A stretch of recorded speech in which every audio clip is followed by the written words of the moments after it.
apologize from speaking from a sitting position, but one thing that comes with elder privilege is the right to do whatever the hell you want to do. And I choose not to stand on my feet for hours to talk to somebody, largely because it hurts. I have nobody to perform for, and I get the right to say, I have worked 45 years of the movement, and I deserve the right to sit on my ass. Okay? And so, but I have to tell all of the young people in the room, do not fear getting old. It brings so many benefits. I've always been an old soul in a young body, but now I'm an old soul in an old body. And I was talking to one of my interns yesterday, and she said, don't call yourself old, don't call yourself old. And I'm like, why not? I earned these warrior marks. I'm very proud of them. Every one of those gray hairs got an intern on it. You know? And so anyway, I'm pleased to be with you. I live in Atlanta, but I spent 20 years in the DC area. I went to Howard University and stayed for 20 years. It's where I developed my consciousness. My radical view of the world was in the riots of DC in 1968, got tear gassed in my dormitory, Meridian Hill, in 1970. And it was really a blessing, I believe, to have developed my feminist consciousness in a place like Washington, D.C., because it was kind of like a hotbed of black feminism. And I met people like Lorraine Hutchins. Hi, Lorraine. And because the reason I call it a blessing is that I was able to develop a radical feminist consciousness in the company of other black women. So it wasn't until 5 or 6 years later, after I'd been grounded in my feminism, that I had to hold my oppositional stance against white women, because that was not my first introduction to feminism. My first introduction to feminism was doing anti-apartheid work, or doing Central American solidarity work, or fighting the gentrification of Washington at the time. We were trying to fight to keep Adams Morgan and Capitol Hill from being gentrified. Obviously, we lost. But in '74, we did pass the first rent control bill in Washington, D.C. So some of you are still benefiting from that, I'm sure, if you live in the city and stuff. But developing feminism under those conditions really didn't allow us to isolate violence against women from other human rights issues that we were concerned about. We didn't even have the word intersectionality at the time, but we were working intersectionally. And I remember challenging my board of directors at the Rape Crisis Center, who didn't understand why we were having a program against apartheid at the Rape Crisis Center. We're like, why not? Why not? I mean, these are the violences that women experience. And the fact that we were actually working with men who were incarcerated down at Lorton. I don't think Lorton is open anymore, but it was where they sent incarcerated people from DC, incarcerated men from DC, because it was gender specific. And I remember being at the Rape Crisis Center, and I got this letter from this man named William Fuller. And William wrote, outside I raped women, inside I'm raping men. I'd like to not be a rapist anymore. And I swear that letter sat around the center for almost 2 years before we responded to him. Because our first response was, we don't even have enough money and resources to help the victims. How dare a perpetrator want some help? That was our first response. And William was persistent, though. He kept recontacting us, and finally, me and a good friend of mine, Nakinji Ture, who's in the hospital now up in Rockville, so send out a shout out and prayer for her. Anyway, got in the car, drove down to Lorton, met with William Fuller, and it's kind of hard to describe that first meeting, and it was my first time going to a prison. So the strip search wasn't a full strip search, but a pretty intense search was a new experience for me. And then when you meet William, he's like 6'6", buffed up like the Hulk. And then in the process of getting to know him, he explained to me the way not to be a victim in prison is to be the baddest, strongest person out there. And so he was religious about his weight training and beefing up his body so that he could be the predator and not the prey.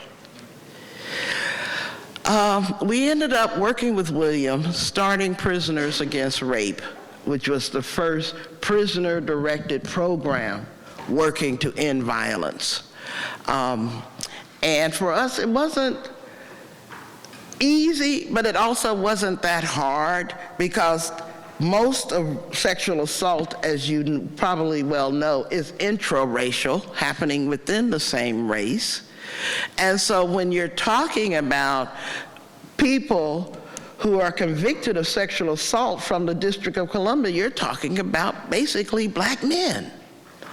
And so we were not adverse to figuring out how to develop some kind of conversation with men from our own community who were incarcerated for violating women. And not only women, I should add. One of the more unique things we experienced back in the 70s was that at least, I think somewhere between 5 and 10% of the people who came to the Rape Crisis Center for help were boys. And this was because there was some kind of bizarre gang ritual where boys were getting raped as part of the jump-in strategy. And so unmarked in all of the lurid newspaper coverage and stereotypes of who gets victimized by sexual assault were an incredibly large number of boys. That when we first came up with the center, we hadn't thought about any protocols for boys. We were trying to help the women. We had not thought of originally protocols for LGBT folks. That all came out as we were developing the programs. But I would like to say we had the foresight to anticipate all the people who get brutalized by sexualized violence. We didn't. We started with a hotline, ended up with a program. The program grew. We ended up writing the first rape protocols for hospitals, for the police department, for what used to be LEA, the Law Enforcement Assistance Administration, which is now the Department of Justice. We were carving a path where no one had gone before, because the DC Rape Crisis Center, I don't think I said this, was the first one in the country. So we had friends in New York who founded NIWAR, New York Women Against Rape, and there were SFWAR, San Francisco Women Against Rape, but we all came about in the 1972. So when you think back on it, our movement to end violence against women, or what they now so euphemistically call interpersonal violence, IPV, sounds like HPV, but it's not my preference to use that euphemism. I like to call it violence against women, men, and children, and LGBT folks. Matter of fact, I think when you call it violence and you talk about things like battery and rape, you present an urgency to a problem that the term IPV just doesn't address for me. But then I'm kind of old school. We were also far more radical in those days, as well as being intersectional. We didn't have lawyers, and so we were rather fearless in the actions we would take to end or intervene in violence against women. I remember going to Malcolm X Park and hearing a woman screaming, and all of a sudden we ran over to the park and we stopped a man from beating a woman.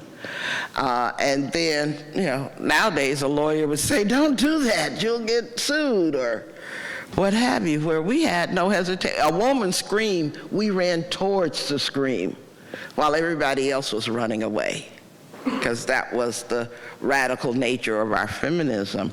We also did ZAP actions, which were kind of fun, and I'm not recommending that you do them. But let's say a victim reported an assault to us and yet didn't want to report to the police, which is, of course, the victim's right. Yet we could identify who the perpetrator was. Well, our ZAP action was about outing the perpetrator. So we would go to his job, start a picket, If we found out where he lived, we'd start a picket. And I'm sure many lawyers would tell us not to do that nowadays. But we were much more focused on community accountability than criminal accountability, because the other concern we had, particularly after engaging with prisoners against rape, was how the anti-rape movement was becoming a feeder line into the prison industrial complex. And the same prison industrial complex had a likelihood of victimizing the victims as well as the violators. As a matter of fact, we see this over and over again, where laws that are designed to protect domestic violence victims end up being used against the victims. We had a case of Marissa Alexander in Florida a few years back. You may have heard of her case. Marissa Alexander is an African-American woman with 3 kids. She had a protective order against her husband. He showed up one day, her ex-husband. He showed up one day, threatened to beat her. She pulled a gun, fired into the air to threaten him, and the police ended up arresting her, and she got sentenced to 20 years in jail. Now, wait a moment. Isn't Florida the stand your ground state that let George Zimmerman off for killing Trayvon Martin, who was unarmed? Yet when a black woman tried to say, "I stood my ground against someone I had a protection order against," she got sentenced to 20 years in jail. And so the intersection between the prison industrial complex and violence against women is not no small thing. It's not only perpetrators going, but victims going. We had to do a campaign on behalf of Marissa. She served 3 years of her 20-year sentence, but she should have never been arrested in the first place. Losing custody of her children, because she tried to defend herself from a batterer against whom she'd gone to court to get an order of protection. And so we didn't isolate violence against women from conversations around international affairs like, as I said, apartheid or Central American solidarity work with Guatemala, El Salvador, Nicaragua. I'm actually disappointed that the current feminist movement feels much less globalized to me now than it did back in the 70s and 80s, because we spent a lot of time visiting other countries to see how they were handling violence against women and networking with feminists in those countries. Some countries I really wish we could have duplicated their campaigns, but for example, went to Italy. And Italian feminists, I don't want to make a stereotype, but they had a different way of dealing with men who batter. They took a baseball bat to their knees. I'm not going to even talk about where that might have come from, right? Obviously, that's not available to us. But at the same time, I bet you it was damn effective in stopping men from rebattering. I'm just saying.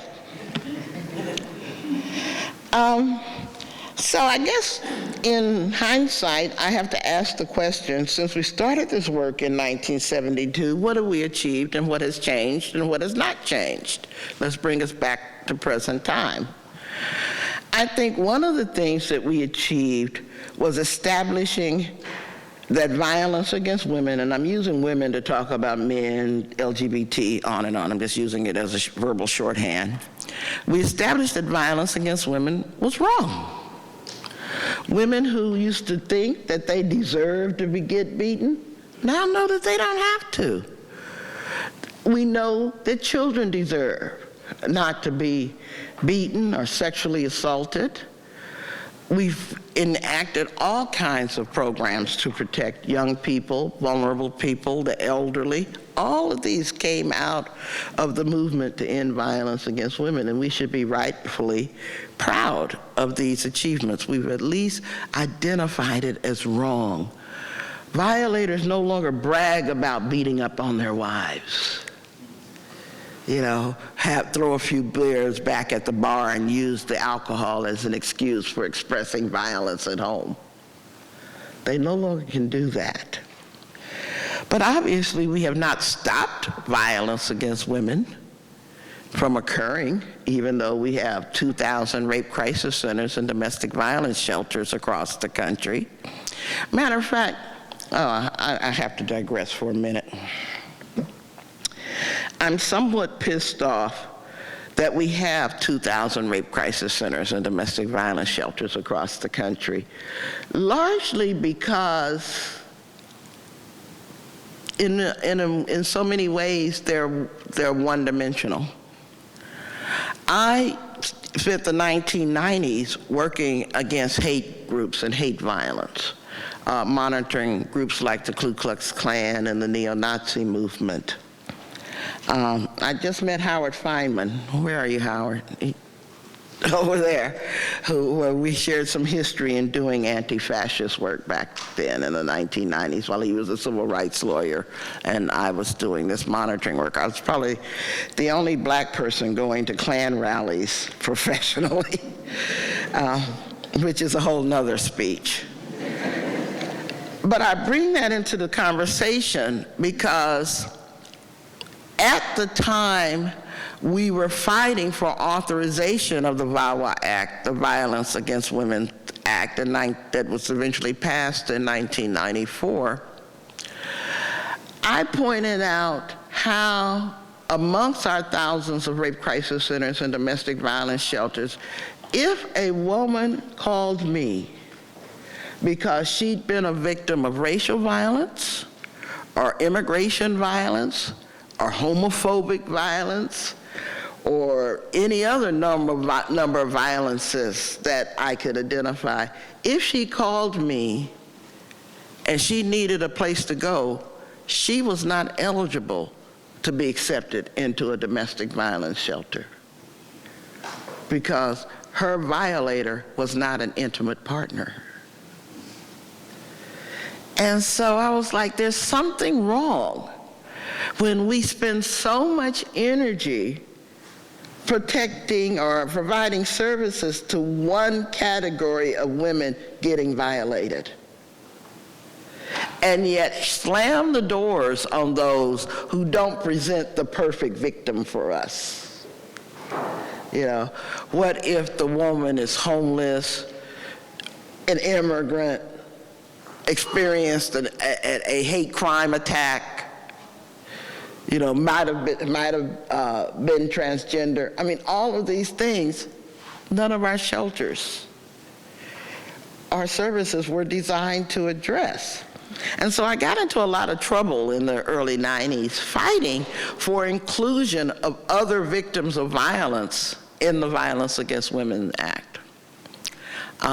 Because some people thought it made it so broad that it would lose cogence, that it would not be enforceable. But for me, all I could see was who it left out. We spent a decade fighting for this bill, so I'm very proud that we got it, and it got amended and all of that, but I'm always aware of who we leave out when we compromise for our legislation. Just like in the 80s, I fought for the Family Medical Leave Act and fought furiously against them only granting unpaid leave. Because women who cannot afford to not work for 3 months can't take advantage of the legislation. How many of us, if we didn't have income for 3 months, would be homeless? And so the FMLA left out low-income, vulnerable people. And in that same way, VAWA left out intersectionalized people. I don't know if I'm making any sense, but these are the kinds of things that in the future we need to fix. So we've made violence against women, children, men, LGBT people wrong, but we have not offered a full menu of remedies and inclusiveness that should happen. But I am really proud of what I see happening in the 21st century.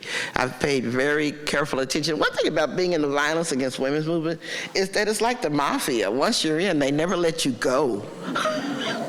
I left the Rape Crisis Center in 1982, but I'm still concerned about and focused on and working to end violence against women. It's in my blood. I can't not do this work.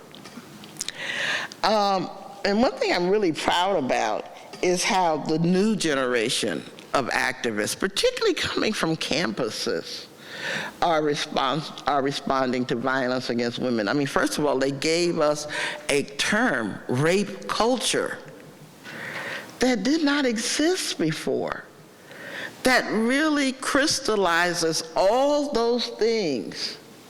Kind of like the word microaggression, it crystallizes all of those things that we weren't marking and recognizing as part of violence against women. The ubiquitous nature of devaluing women, that's part of the continuum of violences against women.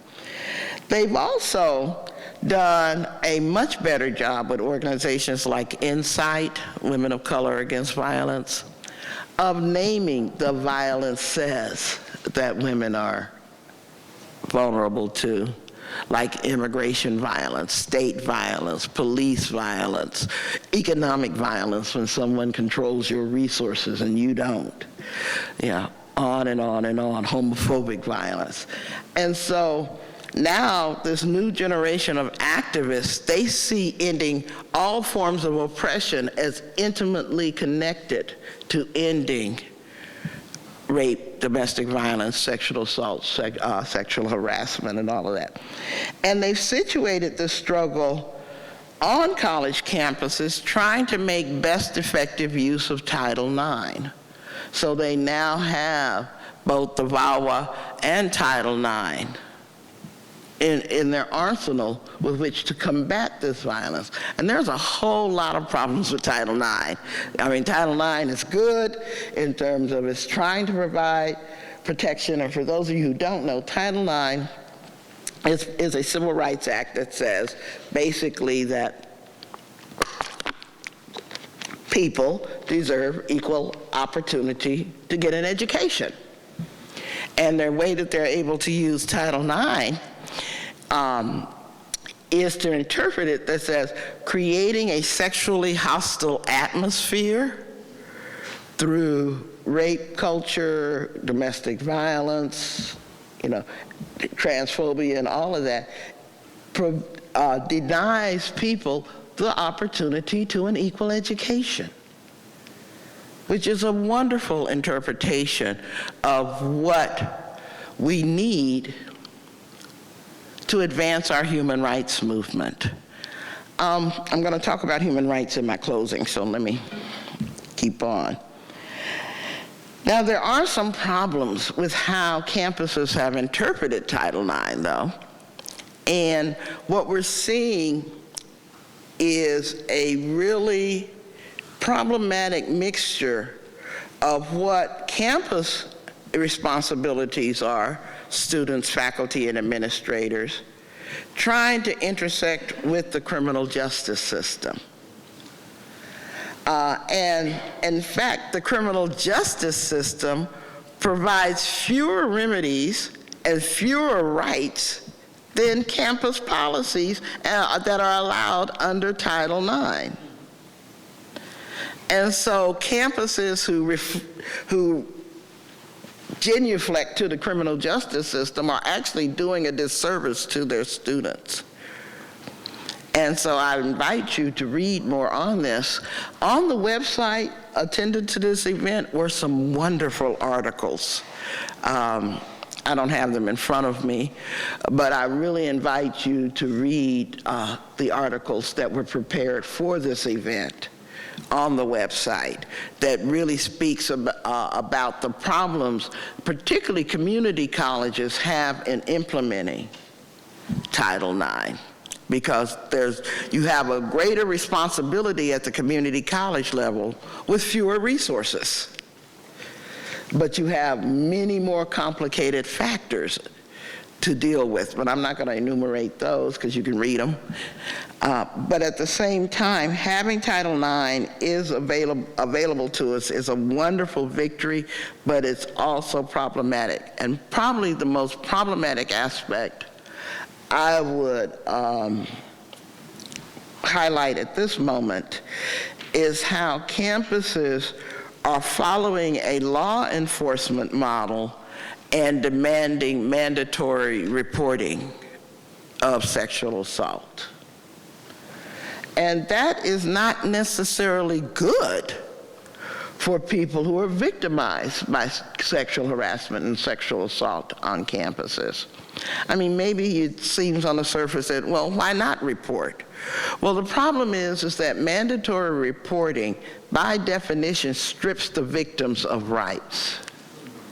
The criminal justice system takes over. The victim doesn't have any protection over his or her privacy anymore. They cannot heavily influence the process that ensues because they're just a witness now. They're not the center of the process. And so it's a problematic thing, even if you don't offer a critique of the prison industrial complex, even if you only center your concern around what do victims have and what rights do victims have. Mandatory reporting is problematic because they lose control over their privacy, they lose control over their case. Matter of fact, it has an unintended consequence of causing many victims not to report to the campus level because they know if they're in a campus that has mandatory reporting to law enforcement, simply making the campus report is going to trigger law enforcement intervention, which many victims simply don't want. And so, unfortunately, campuses don't know they do not have to do it that way. It's a choice campuses are making to intersect law enforcement and Title IX. They don't have to. Title IX does not require it. But in many ways, campuses want to cover their asses, make sure everything is done according to the legal definition of what needs to be done. But in many ways, that centers the campus in the middle of the lens and decenters the victim. And so we're proud of having Title IX and the expansive protections that we have, but we're also concerned about it. Another concern of mine is when we talk about providing protections for people from all the different violences that could happen on campuses, we always seem to run into this debate around whether or not we are limiting free speech. And Of course, there's a lot of haters out here who hate the liberal progressive values that campuses are offering and the education and all of those things. But I'm also concerned that we already live in a country that privileges the speech of people with power over everybody else's rights. And so when there's this blowback, well, you're attracting free speech when you tell somebody that it's racist to wear a Native American costume for Halloween or what have you. Again, you're protecting the privilege at the expense of the underprivileged. And I'm not just making this up. I was having dinner last night with some people, and I was explaining to them how peculiar our Supreme Court works when it comes to free speech and victims. Many of you may not remember this, but in 1992, there was a case before the Supreme Court called RAV, those initials, RAV versus St. Paul. And the case became before the Supreme Court because 3 white kids in St. Paul, Minnesota, objected to the fact that a black family had moved into their neighborhood. And so in protest, what they did was that they went to this black family's yard, sat across in the middle of their yard, and then set it on fire. Now, most of us observing that case felt that that was a case of racial terrorism. I mean, what else do you call it?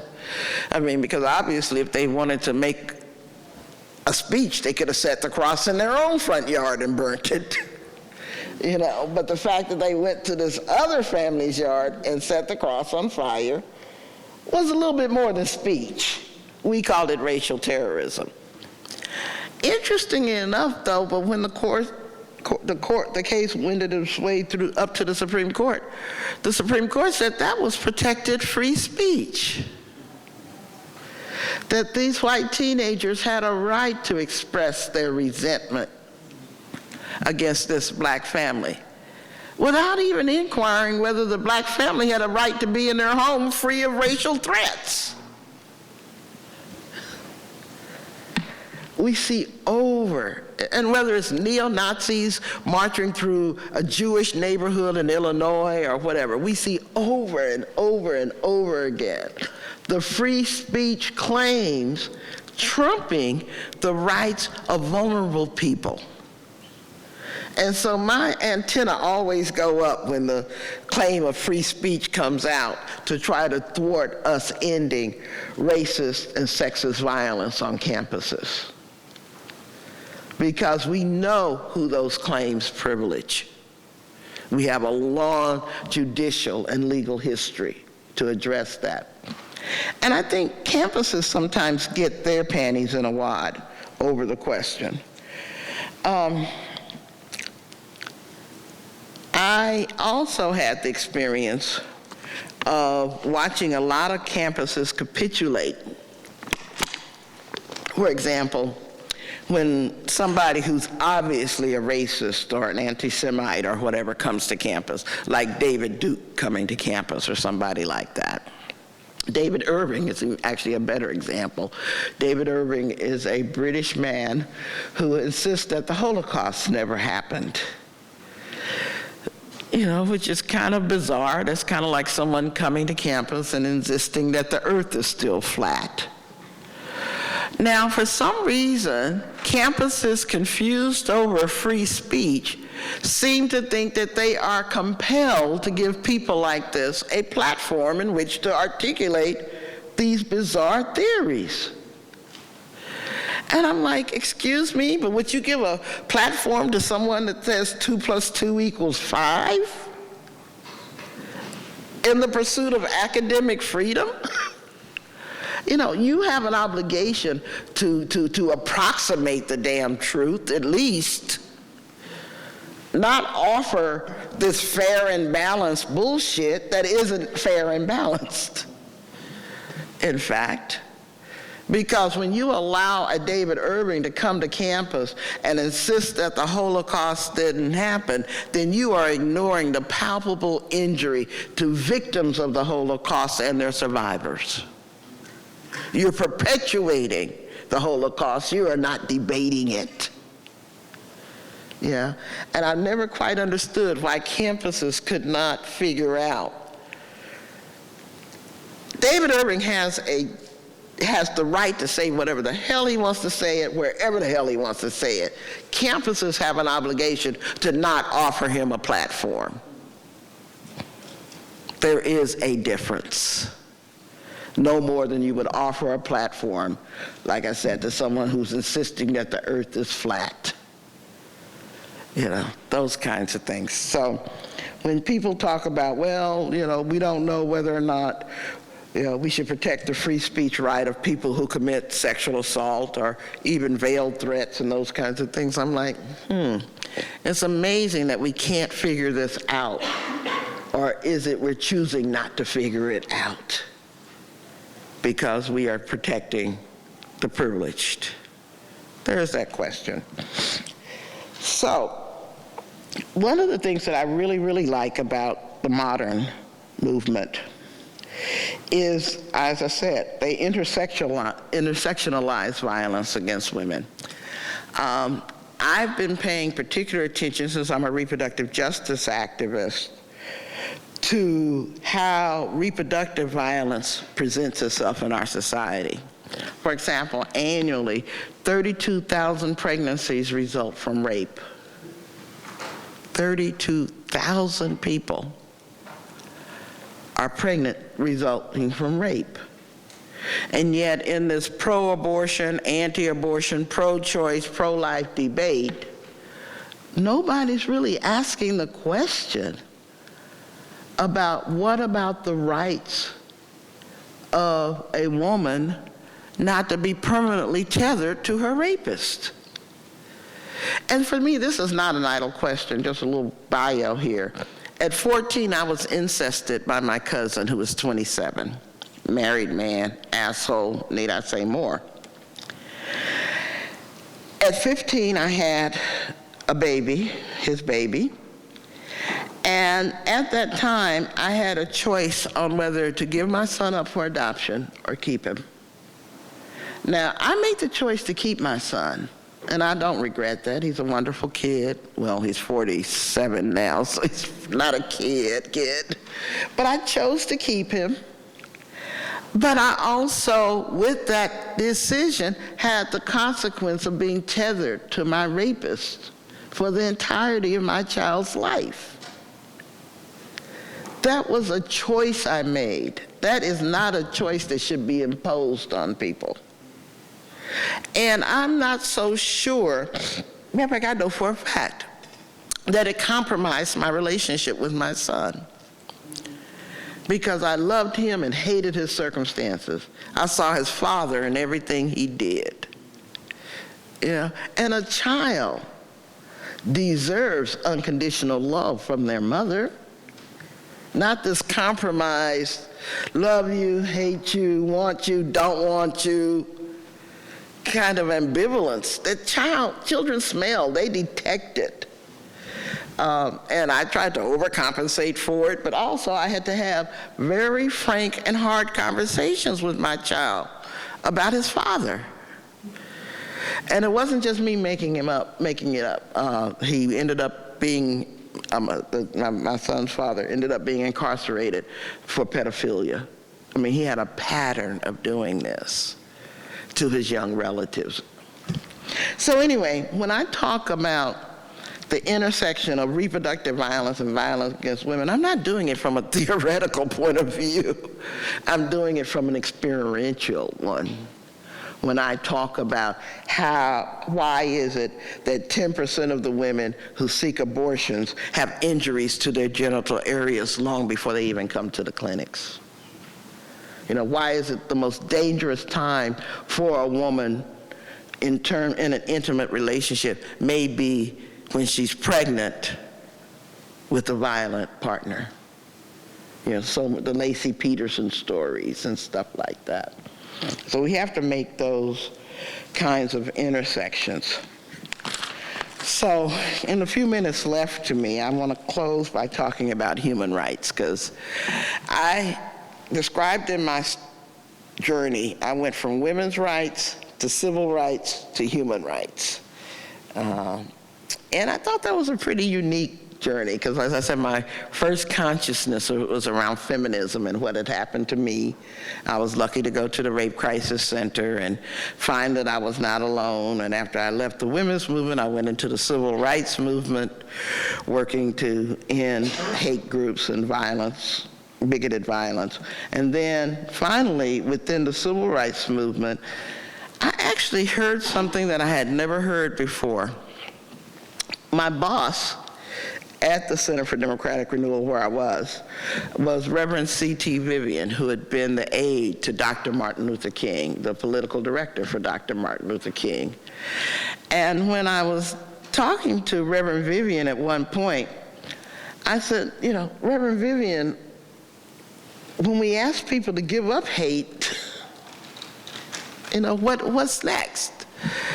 And he surprised me by saying, well, you know, Martin never meant to build a civil rights movement. I'm like, what you talking about? Because down south where I live, we are told that it's Reverend Dr. Martin Luther King, civil rights leader, like it's all one word. And you're disrespectful to cut any of it out. You know, so I knew that Reverend Vivian knew Dr. King very well, because he said, Martin. You know, but he said he never meant to build a civil rights movement.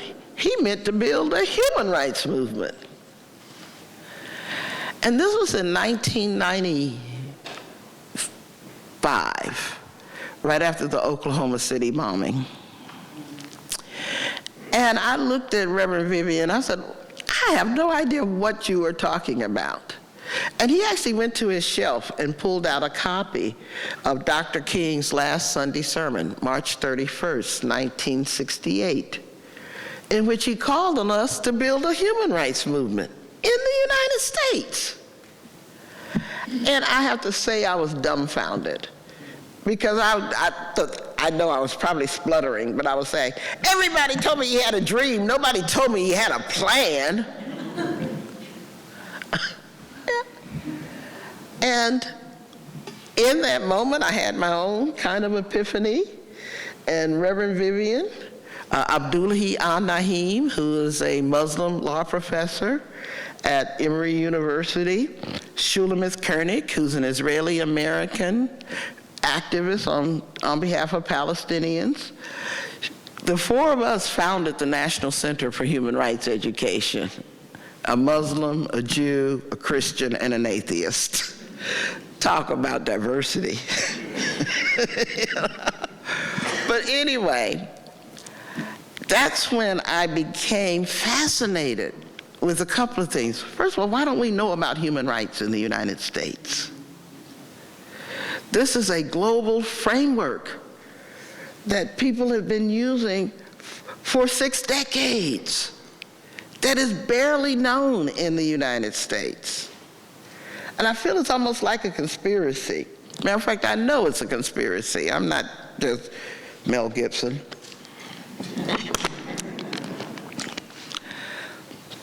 In the 1950s, when the Universal Declaration of Human Rights had been ratified by the United Nations on December 10th, 1948, in the 1950s, our Secretary of State, John Foster Dulles, for whom Dulles Airport is named after, sent this cautionary memo to the president saying that we need to be careful about this human rights thing because it might agitate our Negroes.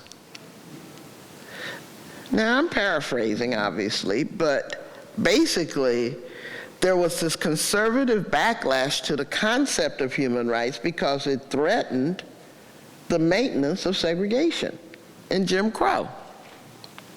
And that conservative backlash to human rights is intact today, where in 1979, President Carter signed the Convention on Eliminating All Forms of Discrimination Against Women, but the Senate has never ratified the Women's Human Rights Treaty. We are the only industrialized nation that has not ratified the Women's Human Rights Treaty. Why? Because they are appropriately afraid that if we actually had human rights into our law, we would use it. And so all of this stuff about sex discrimination and Title IX and violations would be in a whole nother playing field and under a whole new legal regime.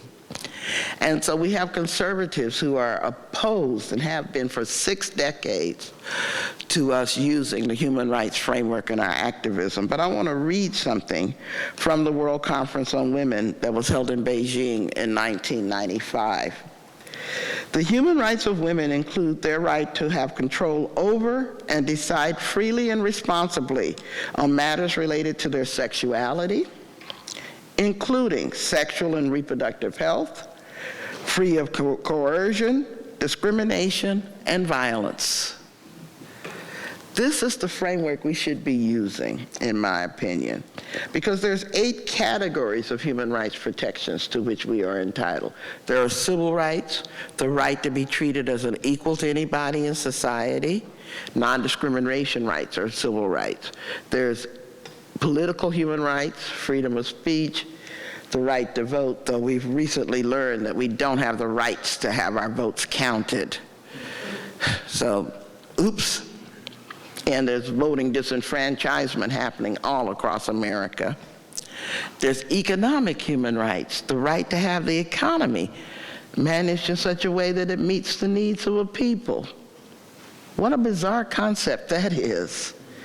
I would argue that the Occupy movement drew careful attention to the fact that the economy is being managed to meet the needs of the 1%, not the 99%. There's social human rights, your human right to food, clothing, shelter, education. Oh, I need to stop at education, put a pause in it. Because I think that is why the 99% have been brainwashed into not thinking of education as a human right. Because if they taught us that education is a human right, how could they then charge us $50,000 a year for our human rights? There's a financial disincentive in including human rights education in our standard curricula. Yeah. Right now, our education profits the banks, and no one wants to interrupt that money train. Yeah, and so I just needed to pause there and say, like I said, I don't have to be Mel Gibson to detect these conspiracies. They seem to be pretty obvious to me. And so, 5th category is called cultural human rights, the right to practice your own religion, to speak the language of your need, to get services in the language of your need. So let's say every time you do a flyer in Spanish, you actually are a human rights defender. You may not know you're upholding people's human rights, but that's in fact what you're doing. Now, I did mention freedom of religion as a human right. I should also add as corollary, freedom from religion is also a human right. So I have the human right not to have someone else's religious views imposed upon my body. And I felt that if we conducted the battle over reproductive justice as a human rights struggle, we'd get further along.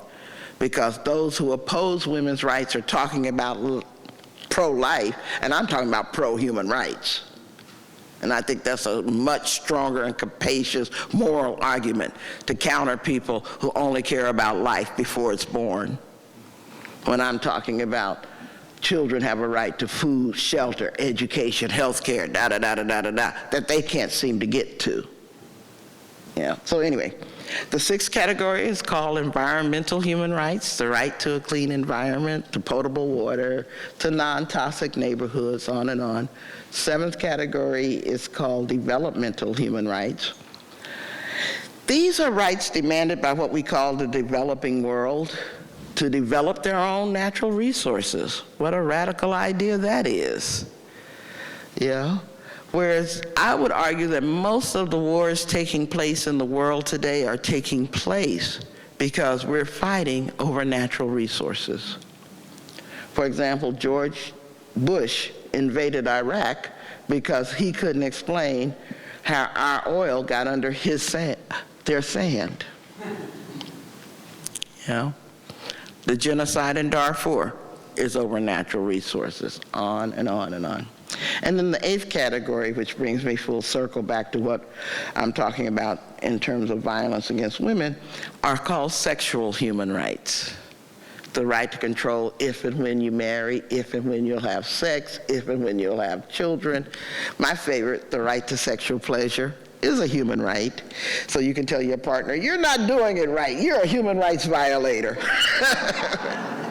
Which can make interesting conversation in the bedroom. But anyway, all jokes aside, we have a right to bodily integrity, to freedom from violence, to freedom from coercion.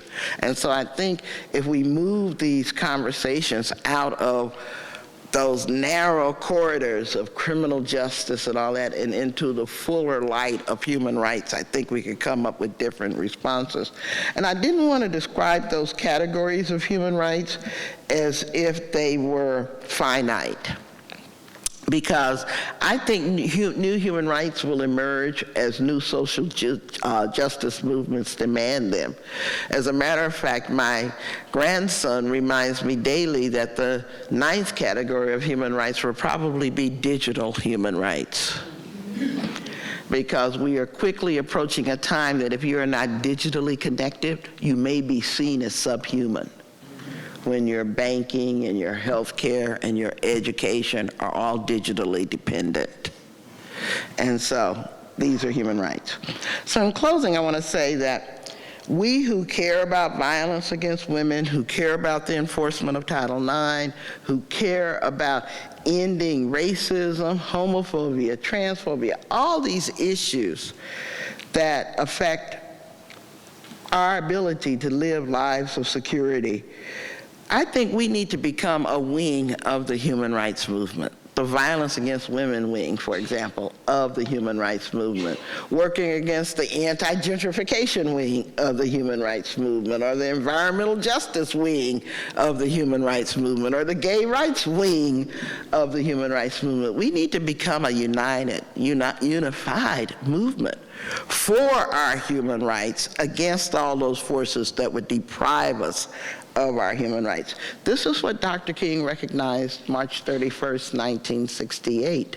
And we've yet to fulfill that promise. We've yet to live up to it. And so I'm really proud of what we've achieved in the movement to end violence against women. We've changed the world. I don't think that there's a country in the world you can go to where people are not working to end violence against women. But we've got a lot more to go. We have to figure out a different way to socialize people so that they do not think violence is a normal and routine response to difference. I am appalled is what is happening with the presidency of Donald Trump. I mean, if you're not scared shitless, you should be, or your privilege is protecting you from the fear. I'm not quite sure how to call it. But people who are choosing not to engage in the political process with the threat of neo-fascism looming over America are morally lazy. That's the only way to describe it, and probably privilege protected, because they can't figure out what they've got to lose with this rise of neo-fascism. And so, thank y'all for letting me come and talk to y'all today. I love talking about violence against women. I wish I didn't have to give any more talks on ending violence against women, but we've got a long way to go, but we've come a really long way, and I'm glad you let me share my last 45 years of a journey with you. Thank you.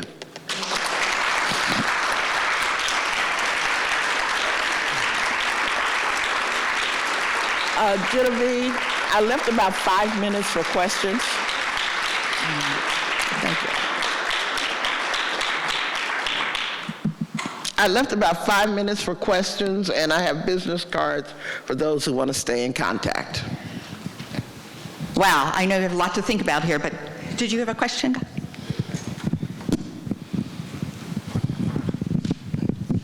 Thank you. On the human rights piece, can there be significant progress on that front within the current capitalist structure?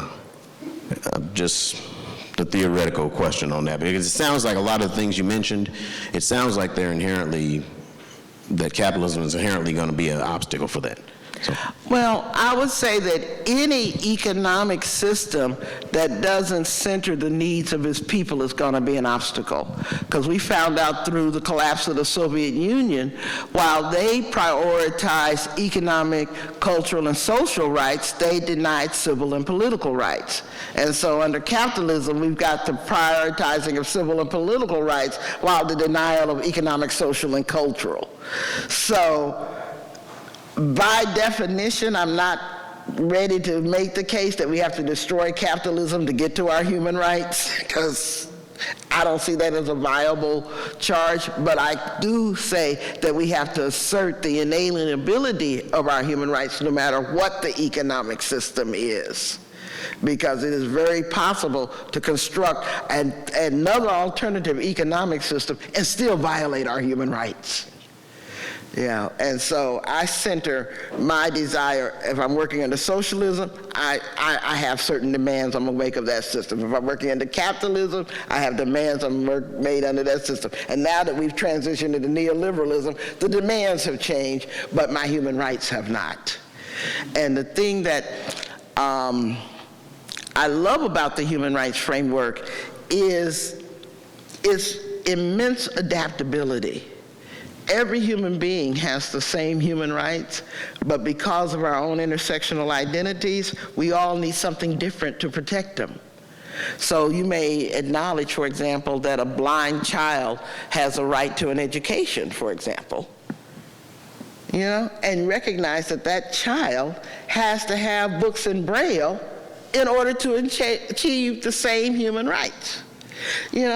Everybody has a right to the religion of their choice. But under this present circumstances, we're getting assaults on Muslims, particularly. That means that they need special protections, despite all the so-called Christians claiming that they're under attack and this kind of stuff by, where people pee. I'm not ready to say that we have to destroy capitalism to get to human rights. I'm saying that we have human rights no matter what system we're living under. I just want to say, when we're talking about Title IX, if it's not wedded to reinforcing a racist, unfair, non-human rights criminal justice system, what is a more reparative justice, human rights way to do Title IX on community college campuses?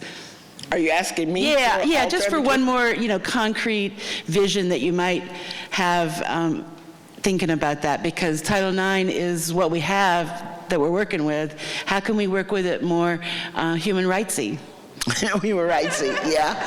Well, first of all, I invite you to look up things like restorative and redistributive justice, because people within those movements are doing great work in coming up with community-centered alternatives to the prison industrial complex. And so I wouldn't be able to do them service by trying to quote that whole body of work. Redistributive and restorative justice are two ways. I went to Cuba, for example. Like I said, I've been to 60 countries looking at violence against women. And in Cuba, I found out that their most common way of dealing with domestic violence, because they had fears of reporting to the state, were to establish community councils and have people held accountable at the community level without any reference to law enforcement or the state. And I like that model, because generally people shamed within their own family and community, that's much more of a deterrent than any other I can think of in some ways. And so we need to be creative, inventive. Now, with Title IX particularly, I would ask people to really explore the opportunities offered by Title IX, as well as its limits, but its opportunities, because I see Title IX as offering more victim protection than the criminal justice system offers. For example, within Title IX, if a student experiences a sexual assault, the college has an obligation to create as safe an environment as possible for that student, like maybe redesigning classes so that they don't have to go to class with the perpetrator, moving them out of the dorm, or moving the perpetrator out of the dorm so that the student doesn't have to interact with the perpetrator. I mean, campuses have that power and those obligations. You won't find that in the criminal justice system. Because the criminal justice system is predicated on protecting the rights of the accused, not the victim. And so, but I would invite you to look at other systems of healing communities, because I don't think punishment is a healing strategy. So we need to have healing communities. And I also don't think that everybody who commits violence is a natural-born killer. We are socialized into violent responses. Kind of like this calling out culture that we have on campuses and stuff like that. We're socialized into violent responses. And so while I'm not letting people off the hook, I am also trying to be objective about what produces the violations. And I don't think it's just crazy people. Yeah. I have a question. Okay, so one more quick question. This is our last question. Good morning, and thank you for your sharing and enlightenment. When you were talking about free speech on campus, my question is, when does free speech violate victims of that discourse, and what do community colleges do in an open, liberal education forum? How would we handle something like that? Okay. Another body of work that I've been doing recently is trying to transform the calling out culture into a calling in culture that brings me into conversation with free speech all the time. And one of the things, the first thing that a campus must do is stop the harm. You can't even talk about a remedy if you haven't stopped the harm first. Let's just start with that. Stop the harm. So if someone's saying, I'm in Atlanta, so somebody, a group of students, they're using the word Trump as invective now. So they don't say the N-word, they say Trump. Having it serve as a metaphor for the N-word if you want to talk about being dangerous and stuff. And so at Emory, where I was working, people were saying, well, we can't read Trump as a threat. And we're like, excuse me, yes, you can.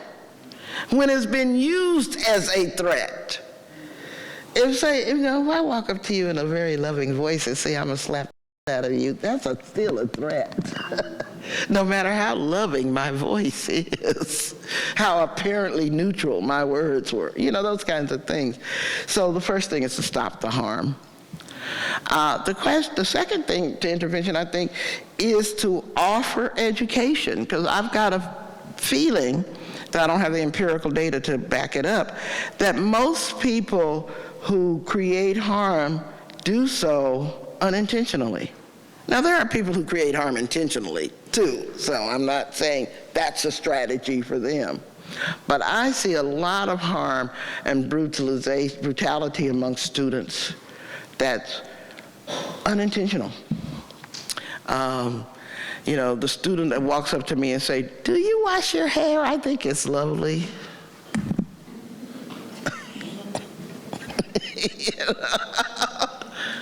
I don't think that was an intent to hurt me. Though it may hurt to have someone ask, do you wash your hair? It happens so frequently, I've got a pattern response. Yes, I do. Do you? But still, my response is going to be predicated on what I think the intent was.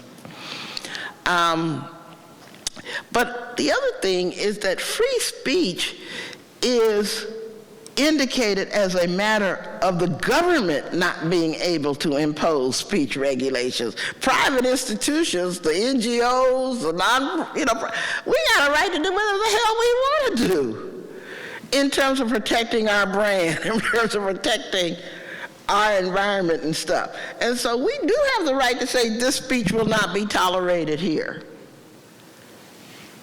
We're not the government. Even if we get government funds, we are not the government. And the government's not going to withhold all of our educational grants because we decided some racists can't parade around our campus. And so I think people need to learn more about who actually free speech is meant to restrict, i.e. the government. And really start with, let's do no more harm. And then come up with remedies from there. All right, thank y'all again for listening to me.